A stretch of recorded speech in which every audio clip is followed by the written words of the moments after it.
श्री राम जय जय राम। श्री राम जय जय राम।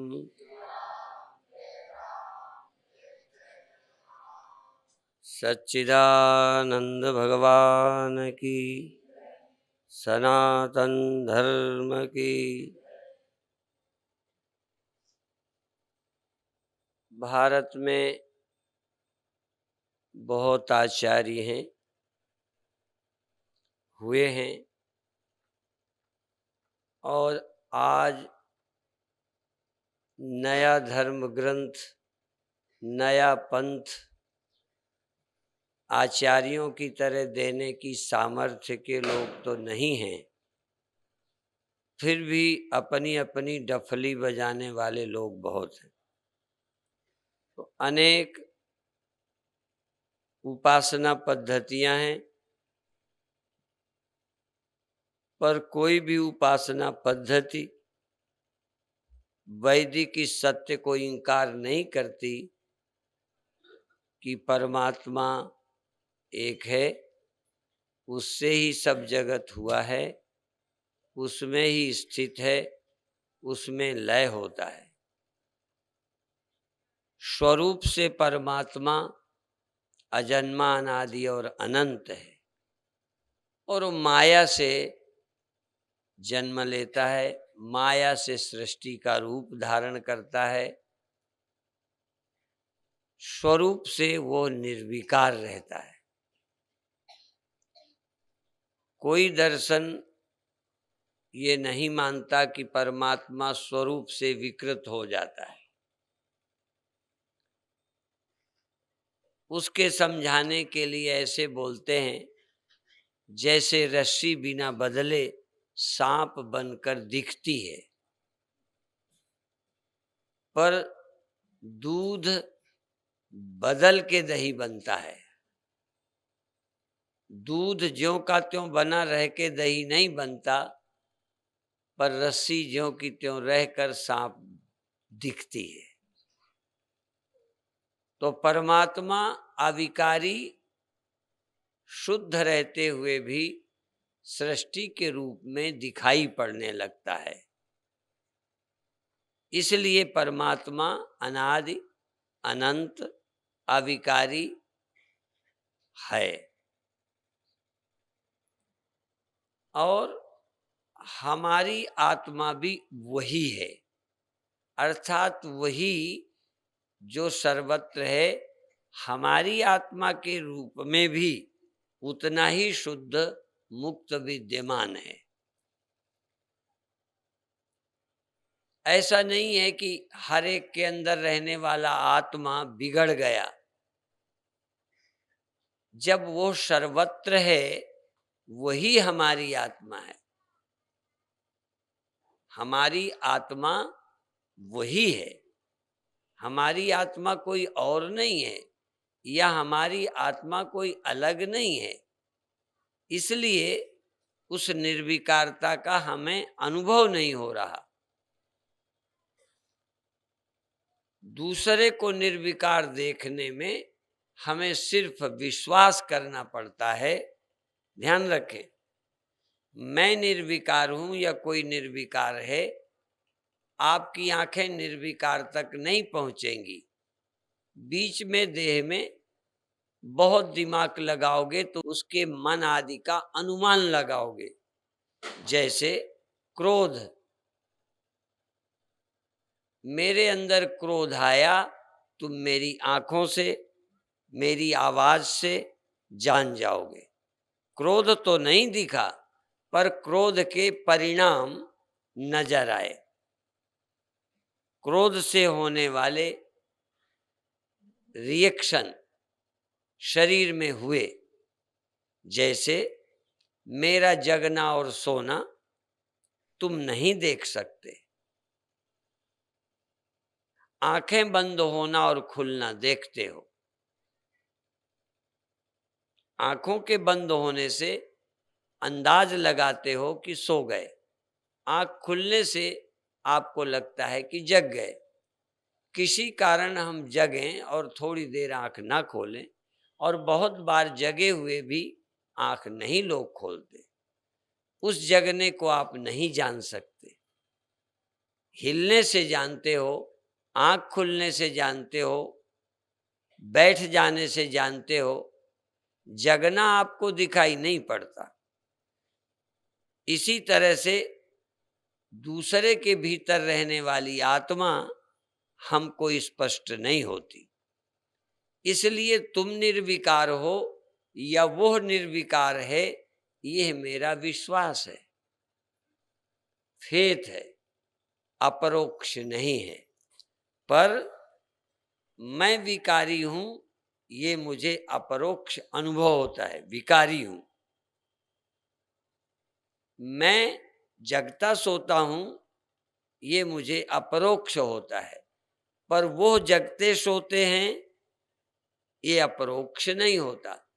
लेकिन व्यवहार न रहने से हम जान जाते हैं कि ये सो गए, व्यवहार हलचल होने से जान जाते हैं जग गए। तो दूसरे का जगना और सोना अपरोक्ष नहीं है, या दूसरे का जगना सोना दूसरे के अनुभव में नहीं आता, पर अपना जगना अपना सोना अनुभव में आता है। दूसरे के सपने हमको नहीं दिखते, अपने सपने भी अपने को नहीं दिखते। बोलो। मैं इसलिए बोलता हूं कि कोई तो गलती करे। कभी कभी मैं ऐसे बोलता हूं कि तुम गलती में हां कर दो, फिर कहूं हमें अपना स्वप्न दिखता है, हमें दूसरे का स्वप्न नहीं दिखता। स्थूल शरीर के लोगों को काम करते, बिल्डिंग बनाते, घड़े बनाते, कपड़ा बनाते देखने को पा जाते हैं। सृष्टि बनाते भगवान को हम नहीं देख पाते, आप तो देख पाते। सृष्टि दिखाई पड़ी, बनी बनाई दिखाई पड़ी, शरीर बढ़ते दिखाई पड़े, बूढ़े होते दिखाई पड़े, जगते सोते मालूम पड़े, पर जगाने सुलाने वाला दिखाई नहीं पड़ा। वो दिखता नहीं है। इसलिए मैं कह रहा था कि दूसरे पर हम विश्वास करते हैं, अपरोक्ष नहीं होता।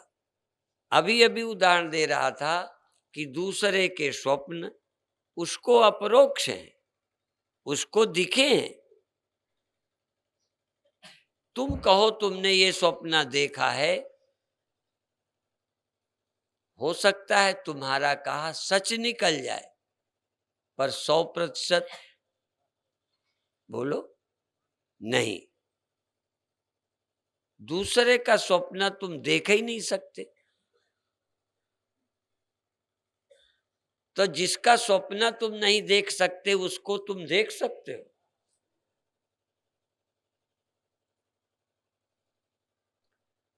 और अब अपने अंदर आओ, आप अपना स्वप्न आप देखते हो कि नहीं देखते हो?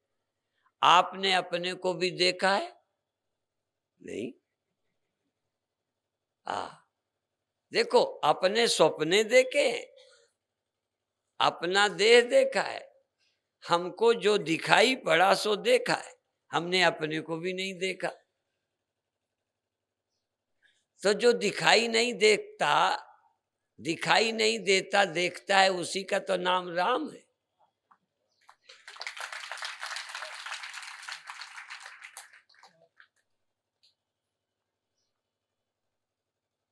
अंतर्यामी राम। अंतर के सूक्ष्म से सूक्ष्म स्फुरण जब हम ध्यान करते हैं, भजन में मन लगा नहीं लगा, आलस्य आ गया, निद्रा, स्वप्न, विपर्य, प्रत्यक्ष, प्रमाण, ये जो वृत्तियां हैं, ये वृत्तियां भी अपरोक्ष हैं। ध्यान देने लग जाएं, पर जिसको ये अपरोक्ष हैं वो कितना कहाँ रहता है, कैसा है वो, वृत्ति कैसी है, दुख की है, सुख की है, जागृत है, निद्रा वृत्ति है, स्वप्न वृत्ति है, बहिर्वृत्ति है, रूप वृत्ति है, शब्द वृत्ति है, ये सब अपरोक्ष हो जाते हैं। दूसरे के तो ये भी अपरोक्ष नहीं होते। ध्यान देना, अपने ये अपरोक्ष हैं, दूसरे के सूक्ष्म फंक्शन, सूक्ष्म कंपन, वृत्तियां अपरोक्ष नहीं है। उन वृत्तियों द्वारा जो स्थूल विकार है, क्रोध में आई आंखें लाल हो गई, क्रोध में जो गाली दी, क्रोध में जो स्वर बदला, वो तुम पकड़ लेते हो। क्रोध जहां पैदा होता है वहां तुम उसके मन को नहीं पकड़ते, नहीं जानते।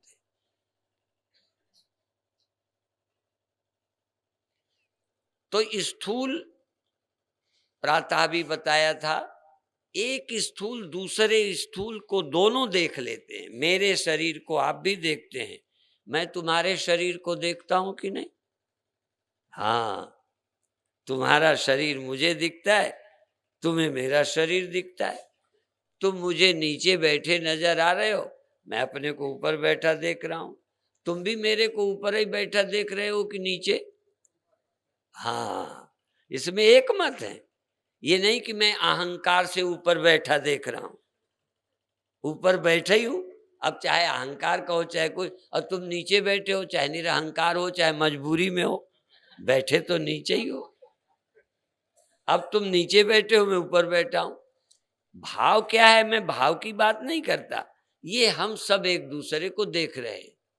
फोटो खींचे तो कैमरे में भी मैं ऊपर बैठा नजर आऊंगा कि आप बैठे ऊपर नजर आओगे? तो देखो, ये प्रत्यक्ष है। प्रत्यक्ष में एक दूसरे से बातचीत तय कर सकते हैं। पर मैंने कौन सा स्वप्न देखा, तुमने कौन सा देखा, यदि तुम ना बताओ,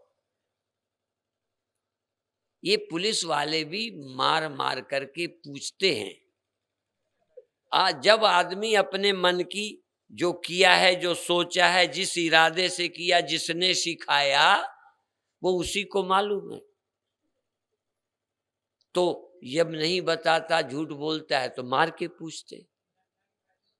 और कई लोग मारने पे भी नहीं बताते, बड़े मजबूत होते हैं।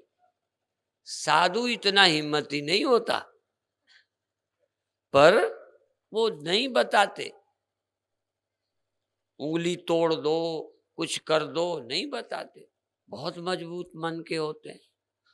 तो अर्थात सार ये है कि यह प्रत्यक्ष है, स्वप्न अपरोक्ष हैं, ख्यालात विचार अपरोक्ष है। अपरोक्ष उसी के होते हैं जिसके हैं, उनको वही जानता है जिसके हैं, दूसरा नहीं जानता। एक में हम एक दूसरे के स्वप्नों के गवाही नहीं बनते। हमारे कर्म के गवाही बन सकते हैं, क्योंकि वो आंखों से दिखा है। बस अड्डे में लड़ाई हुई, मारपीट हुई, कई गवाही हो जाएंगे।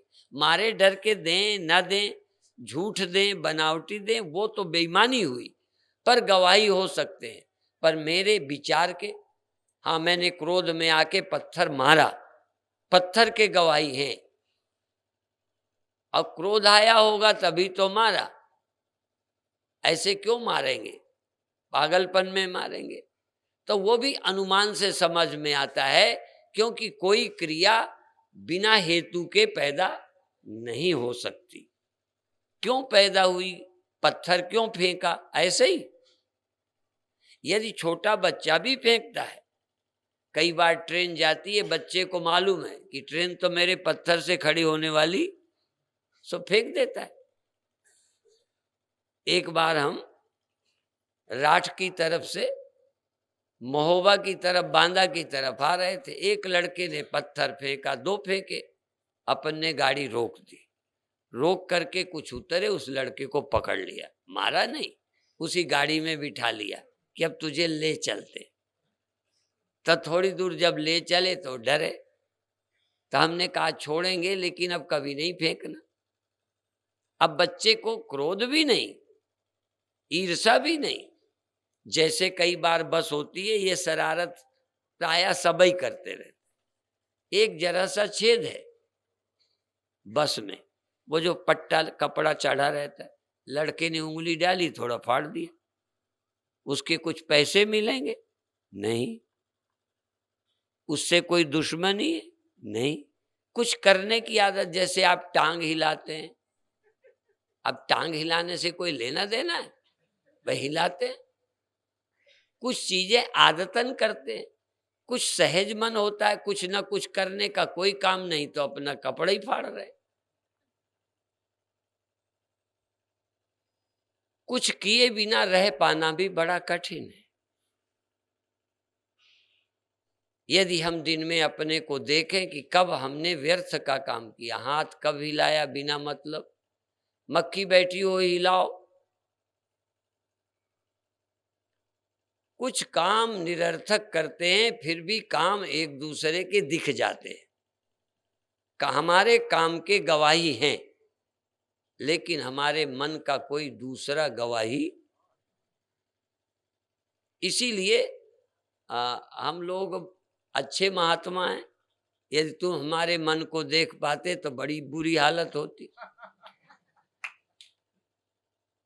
भगवान ने अच्छा हमारी नाक रख ली। और चलो थोड़ा कम, हम सबके मन यदि एक दूसरे को दिखते, बड़ी समस्या होती। अभी तो सिर्फ कर्म दिखते हैं, कर्म लोग छिपा लेते हैं, अंधेरे में करते हैं, कोई नहीं हो तब करते हैं। भीतर वाले को डरते नहीं, बाहर वाले से छिपा लेते हैं।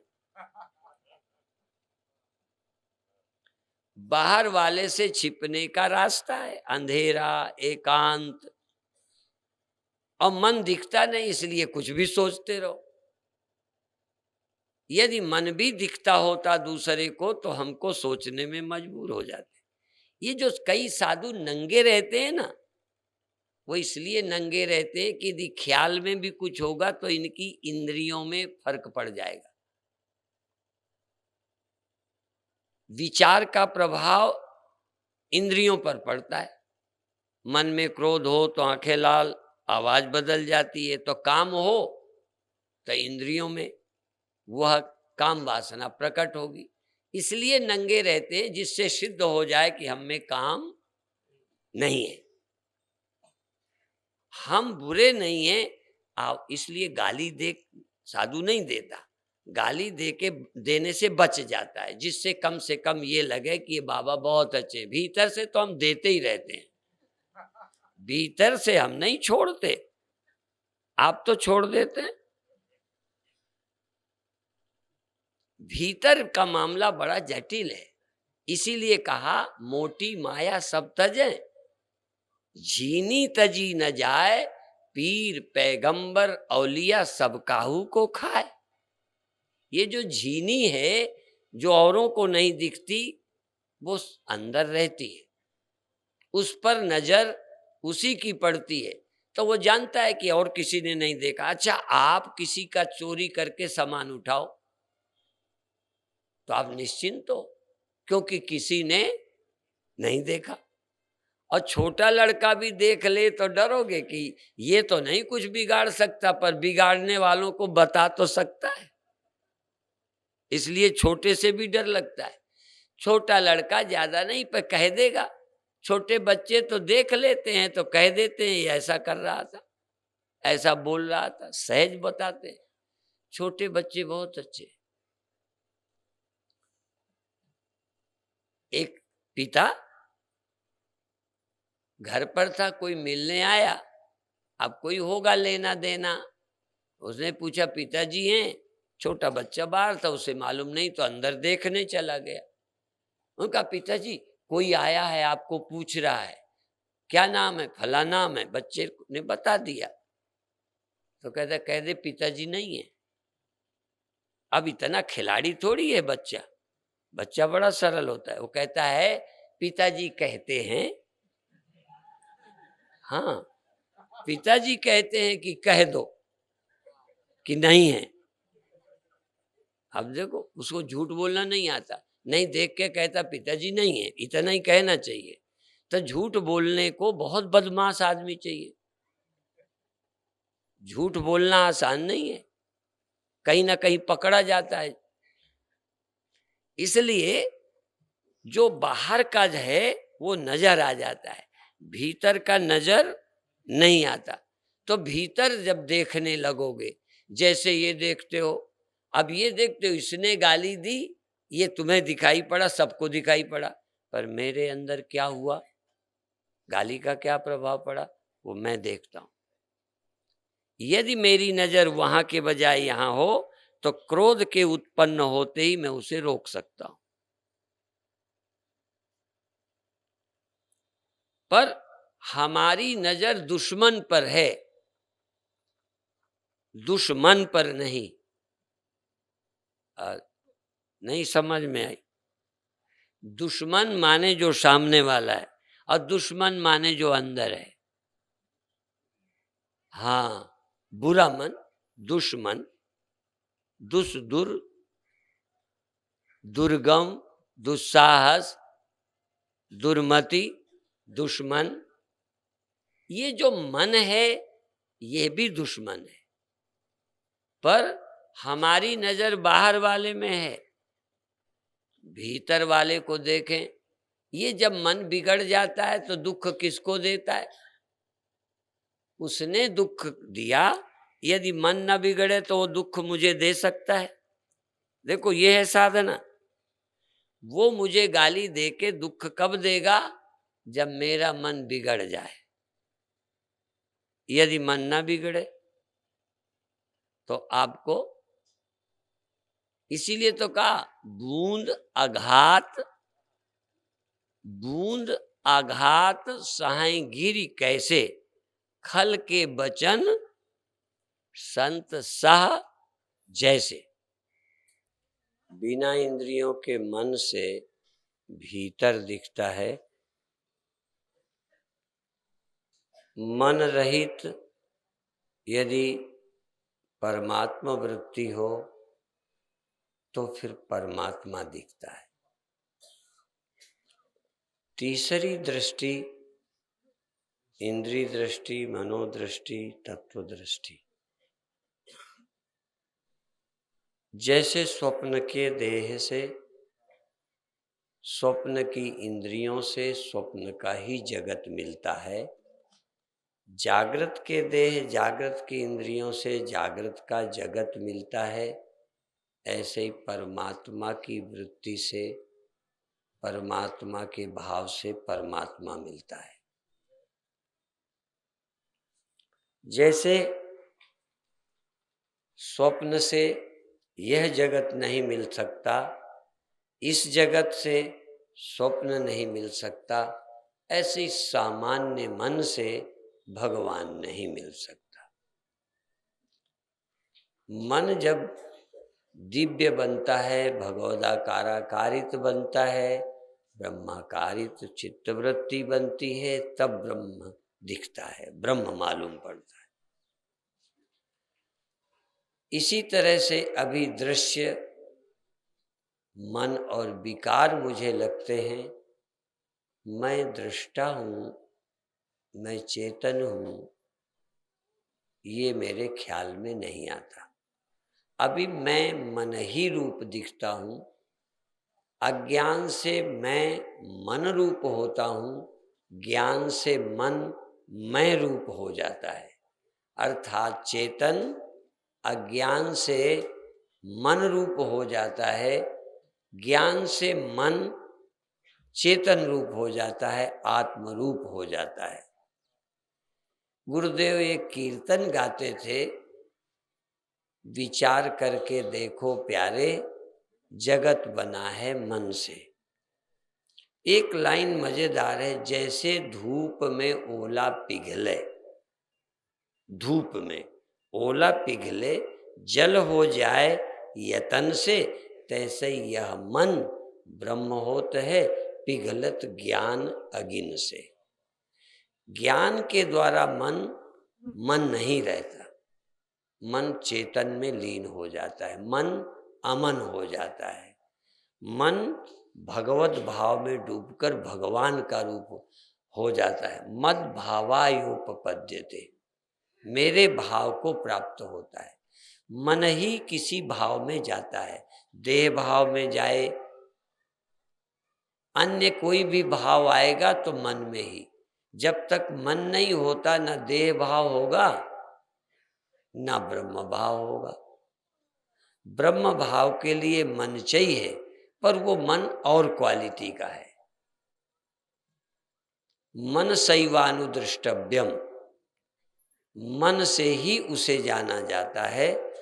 पर यह जो प्रकृत मन है नहीं, शास्त्र निर्मित मन चाहिए, शास्त्र वाला मन।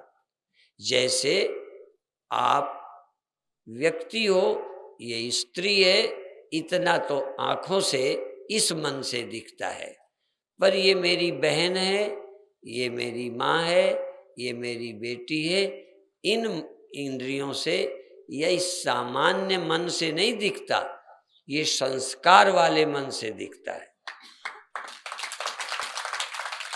तो परमात्मा के लिए भी संस्कार वाली आंखें चाहिए।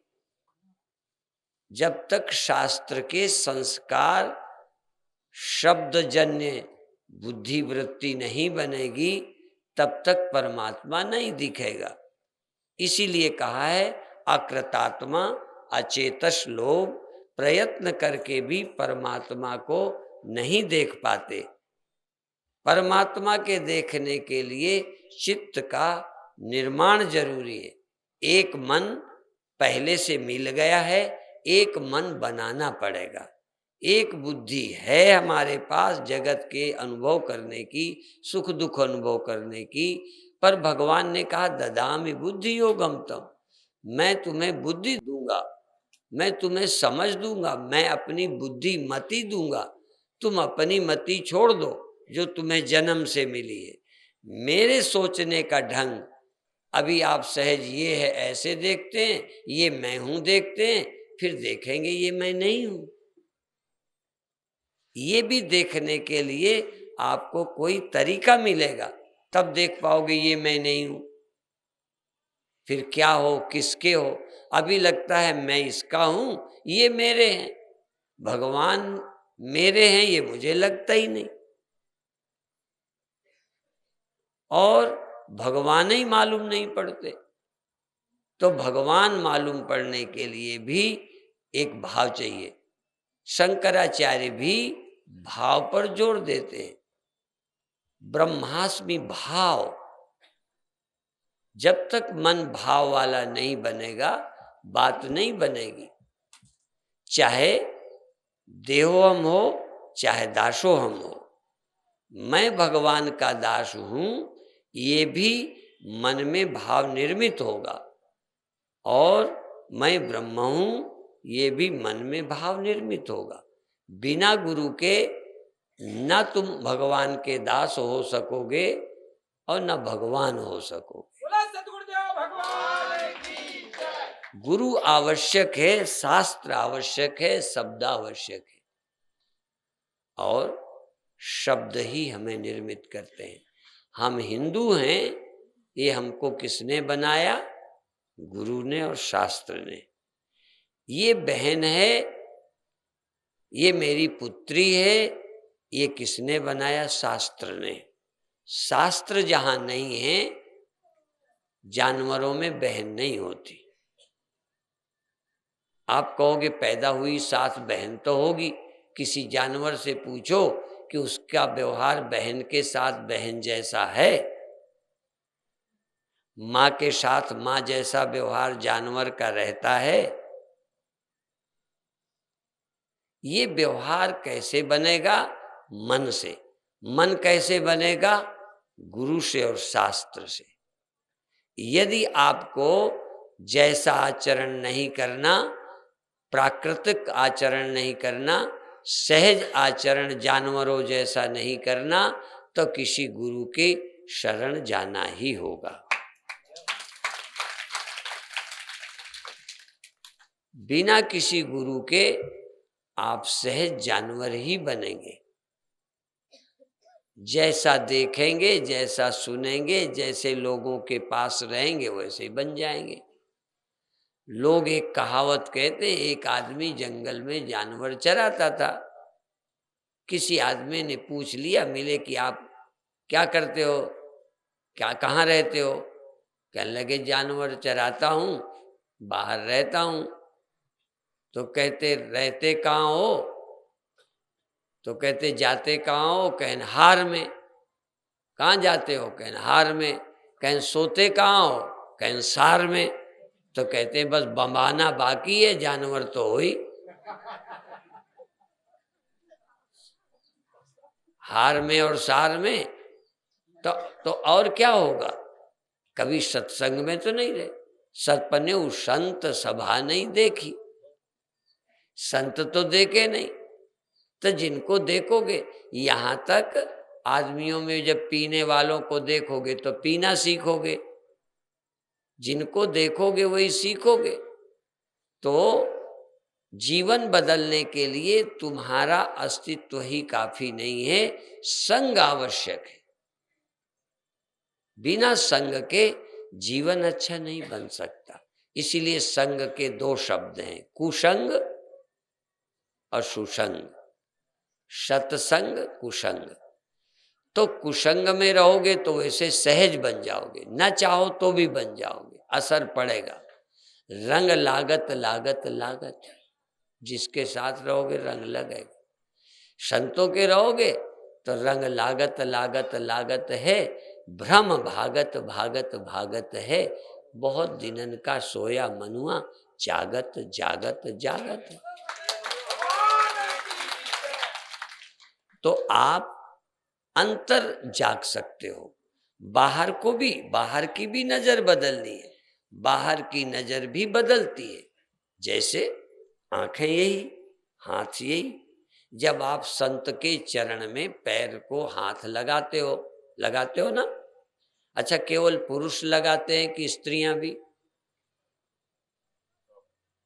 तो जब स्त्रियां साधु के चरण को, संत के चरण को छूती हैं, तो पुरुष छूती हैं कि संत? देखो, छूना बदल गया। हाथ वही है, हाथों से क्या छुआ? जो मन में है। मन से नजर बदल गई, नजरें बदल गई तो नजारे बदल गए। किश्ती का रुख बदला तो किनारे बदल गए। सामने जो है वो संत है। इसीलिए तो ये भी कहते हैं, उनकी आंखें मोर सम, मोर पंख सम लेखा। उनकी आंखें मोर के पंख हैं, जिन्होंने साधु को नैनन संत दरस नहीं देखा। तो आप समझते होगे सबने देखे हैं। आंखें तो जानवरों के हैं, उन्होंने संत देखा है।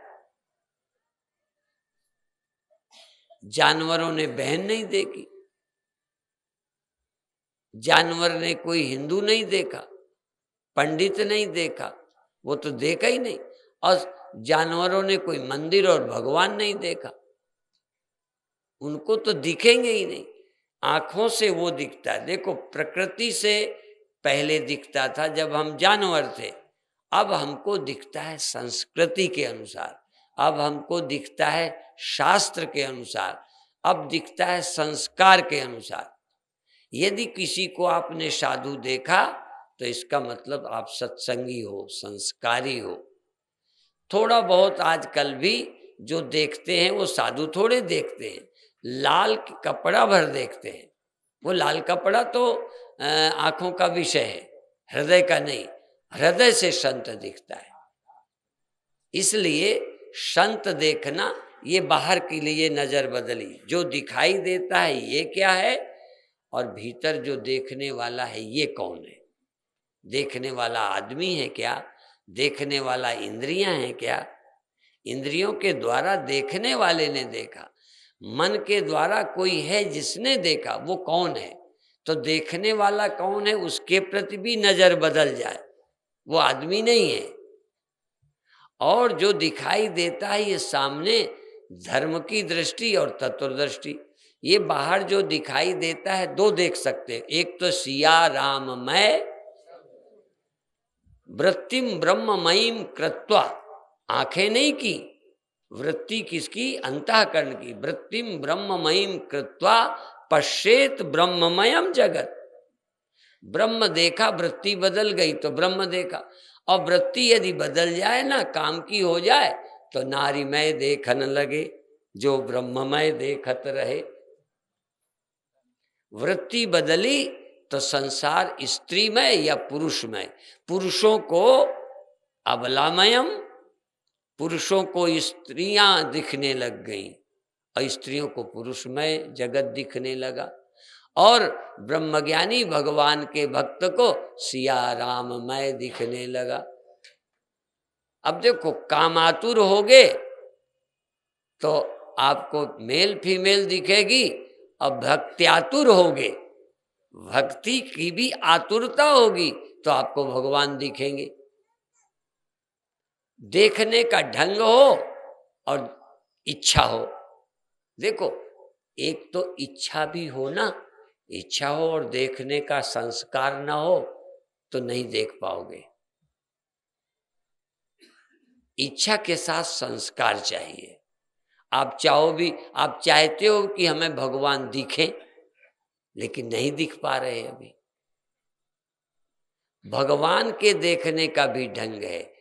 जैसे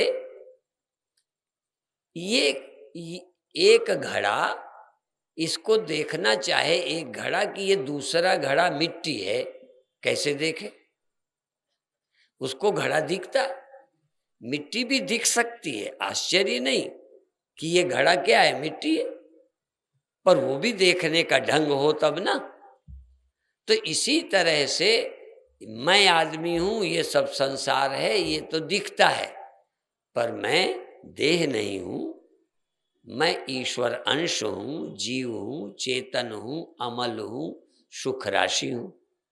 ईश्वर अंश, चेतन, अमल। आपको इतना लगता है? अभी नहीं लगता, चूंकि शरीर इंद्रियों को अपने में मिलाकर देखते हो। तो पहले तो अमल देखो, और जब अमल हो जाओगे ना, तो आपकी दृष्टि, आपका मन, आपकी इंद्रियां जब अमल हो जाएंगी, तो संसार भी राममय प्रभुमय दिखने लगेगा। बाहर और भीतर, बिना भीतर चेंज हुए, आंखों से, हाथों से कोमल कठोर सर्दी गर्मी छू सकते हो, पर सिर झुका सकते हो, सिर झुकेगा, लेकिन भगवान को नहीं झुकेगा। भगवान को झुकेगा जब तुम्हारे हृदय में संस्कार होगा। सिर तो खाने वाले भी जमीन की तरफ झुकाते हैं। आज अभी हम बच्चों की दुनिया देखने गए, वहां एक जानवर घास चरता दिखा, बना था। घास तब छोटी होगी, घास बड़ी हो गई, उसकी मुंह से टच करने लगी तो चरता दिखा। ये हमको जो दिख रहा है, हमारी सोच, हमारी मन से दिखता है, हमारी वासना से दिखता है। यदि हम में वासना होगी तो संसार दिखेगा, हमारी उपासना प्रबल हो जाएगी तो हमें भगवान दिखेगा। और जो देखना हो वैसा संग करो, वैसे संस्कार बन जाएंगे। जिस रास्ते पर चलना है वैसा मन बनाना जरूरी है। मन बनाने के लिए वैसा संग, स्वाध्याय जरूरी है। स्वाध्यायान मा प्रमद, स्वाध्याय में प्रमाद मत करो, सद्ग्रंथों का स्वाध्याय चिंतन करो। तो अब मैं सोचने का है, सहज आदत पड़ी है कि हम ये देह हैं, देह तो हमें मिला है, बिछुड़ता है, चाहे 100 बार मिले पर देह छूटता तो है। हम अपना घर बदल तो लेते हैं, घर में मुझ में कुछ तो भिन्नता है। नहीं, हम घर नहीं बदल सकते, घर नहीं बेच सकते थे, नया घर नहीं ले सकते थे, घर बदलने का मतलब है घर में और मैं में रहने वाले में फर्क है। देह बदलने का मतलब मुझ में और देह में फर्क है। मेरे काम का है और देह अच्छा बुरा भी ले सकते हैं, जानवर का भी ले सकते हैं, मनुष्य का भी ले सकते हैं, कीड़े मकोड़ों का भी ले सकते हैं। क्यों लेते हैं? ये आपकी वासना पर निर्भर है। यदि आपको भक्ति करना हो तो मनुष्य देह लेना पड़ेगा। इसीलिए संत और भक्त बड़े तरीके से मांगते हैं, ये ही जोनि जन्महु कर्म बस तह राम पद अनुराग हूं। एक वरदान मांग लो कि मुझे भगवान की भक्ति, भगवान का सुमिरन मिले, बस एक वरदान दे दो तो भगवान को मनुष्य का देह देना ही पड़ेगा, क्योंकि गधे के शरीर से तो हम उनका स्मरण करेंगे नहीं। वरदान मांगने का भी ढंग है। कहते तो ये हैं कि जे जोनि जन्मो कर्म बस ता राम पद अनुराग हूं। तो राम पद का अनुराग, राम पद से प्रेम आदमी शरीर में तो मुश्किल पड़ता है, गधे में कैसे हम भगवान का स्मरण करेंगे? इसलिए भगवान को मनुष्य शरीर देना पड़ेगा। और मैं ये कहा करता हूं कि पुण्यात्मा भी यदि नास्तिक है, वैसे तो नास्तिक पुण्यात्मा होते नहीं हैं, पर यदि नास्तिक पुण्यात्मा भी है तो जरूरी नहीं कि वो मनुष्य बने। कुत्ता बन सकता है अच्छी जाति का, अच्छी जाति का घोड़ा बन सकता है, पुण्य का फल लेवे, मौज से रहे। पर यदि पाप भी हो गए हैं पर परमात्मा के भक्त हो तो आपको मनुष्य ही बनना पड़ेगा, क्योंकि परमात्मा की भक्ति बिना मनुष्य के नहीं हो पाती। एक आध उदाहरण है कि अन्य लोगों ने भी, अन्य जीवों ने भी भगवान की भक्ति की, पर अपनी अकल के अभी बाहर लगता है।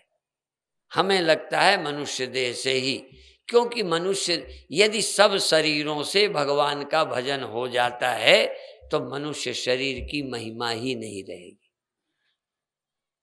यदि सब शरीरों से भजन हो जाए तो नर समान नहीं कौनो देही, जीव चराचर याचत जेही, ये बेकार हो जाएगी।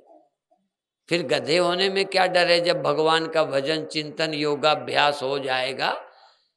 कल परसों एक गधा बाहर वो कर रहा था,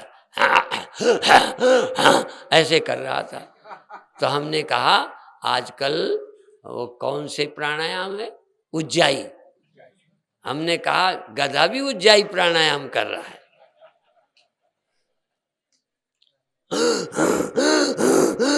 करते हैं ना सुबह सुबह, हाँ, यहाँ पर योगाभ्यास करते हो तो चलो, खूब मस्त भी रहता है, इतना आनंद में होता है कि तुम कभी कभी होते होगे, लेकिन वो राम सुमिरन में, प्रभु कीर्तन में तल्लीन होके आनंदित नहीं होता। इसलिए हम ये नहीं कहते सिर्फ सुखी हो जाओ।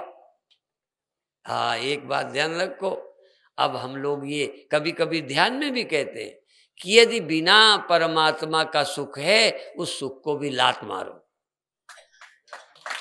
हमें ऐसा सुख नहीं चाहिए जो बिना भगवान के जुड़े मिलता है। वो हमें बांधेगा, बंधन में डालेगा, सुख ही तो बांधे। इसलिए हमें सुख चाहिए, पर सुमिरन का सुख चाहिए, प्रभु स्मरण का सुख चाहिए। यदि अमरता के लिए अमृत बंटता हो ना, तो लाइन में ना लगना, कह दो हमको दवा पीकर अमृत नहीं चाहिए, राम के सुमिरन वाला अमृत चाहिए। भगवान का सुमिरन अमृत है, विस्मरण मृत्यु है। पति स्मरण नहीं, पत्नी स्मरण नहीं, औषधि नहीं, डॉक्टर नहीं। इसलिए ऐसा मुझे अमृत नहीं चाहिए जो प्रभु को भुला के मिलता हो, ऐसा सुख नहीं चाहिए जो प्रभु के भूलने से मिलता हो, ऐसा मान सम्मान नहीं चाहिए जो प्रभु को गाली देने से मिलता हो, ऐसी राजनीति नहीं चाहिए, ऐसी पार्टी नहीं चाहिए जो परमात्मा से विमुख करती है।